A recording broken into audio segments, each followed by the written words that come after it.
ये बार-बार कहा जा रहा है उनकी तरफ से कि ये किसानों के अधिकारों की बात है और किसान की आमदनी दुगनी होगी और ये 2014 से बोले जा रहे हैं। पर आप जब किसान ये मानकर चल रहे हैं कि किसान भाई-बहन जो इतनी ठंड में प्रोटेस्ट कर रहे हैं, आंदोलन कर रहे हैं, उनको अपने अधिकारों का कुछ जानकारी नहीं है, वो सरकार ही उनको जानकारी देगी। दुखदाई इस बात की है कि आपने जो कानून बनाए, कानून किस तरीके से पास हुए थे पूरे देश ने देखा था। राज्यसभा में जो हंगामा हुआ था, जहाँ पे आपने विपक्ष की बात नहीं रखी थी, ना इस पे वोटिंग होने दी थी, उससे स्पष्ट हो जाता है कि आपकी नीति और नियत क्या था। आप सुप्रीम कोर्ट का हवाला देकर कमेटी की बात कर रहे हैं। कमेटी के एक सदस्य ने तो शुरू में ही रेजिग्नेशन दे दिया है। तो कहीं ना कहीं केंद्र सरकार को सही तरीके से, साफ नीति से, साफ मन से बातचीत करना ज़रूरी है और सच्चाई देश के सामने है कि किसान आज भी ठंड में, कपकपाती ठंड में आंदोलन कर रहे हैं, वो अपने अधिकारों की लड़ाई कर रहे हैं और सरकार नहीं बता सकती क्या उनके अधिकार हैं, क्या नहीं हैं।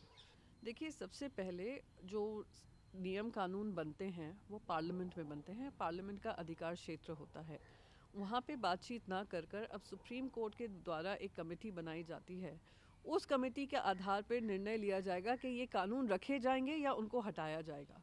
तो मैं मानती हूँ कि ये जो भी डिस्कशन होना चाहिए, ये वो जनता के प्रतिनिधि जो जाकर पार्लियामेंट में बैठे हैं उनके सामने बहस होनी चाहिए और जो भी उसमें निर्णय और निष्कर्ष निकलता है वो किसान भाई बहन भी उसको सम्मानपूर्वक मानेंगे, ये मेरा मानना है। ये बात सही है कि रोज़ तारीख दे देते हैं कि इतने राउंड मीटिंग्स के हो गए हैं, कोई उसका निवारण नहीं निकला है, तो उसमें कहीं ना कहीं सरकार जो भ्रम फैलाने की कोशिश कर रही है कि ये किसान के अधिकारों की बात है, पर ये किसान के अधिकारों की नहीं, अब ये सरकार के अहंकार की बात हो चुकी है, जिसके चलते ये इस तरीके का काम हो रहा है। मैम, एनआईए ने भी कुछ हैं उनको नोटिस दिए हैं और उनको एनआईए के सामने पेश होने को कहा गया। तो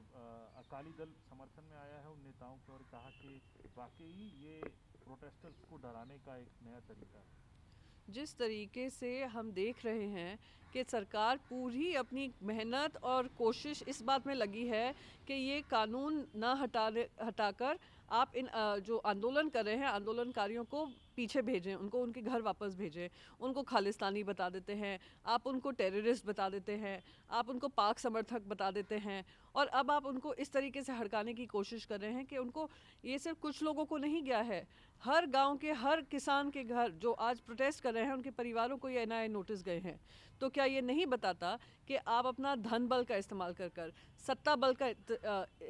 इस्तेमाल कर कर आज उनके जो अधिकार की लड़ाई है आप उसको ख़त्म करने की कोशिश कर रहे हैं।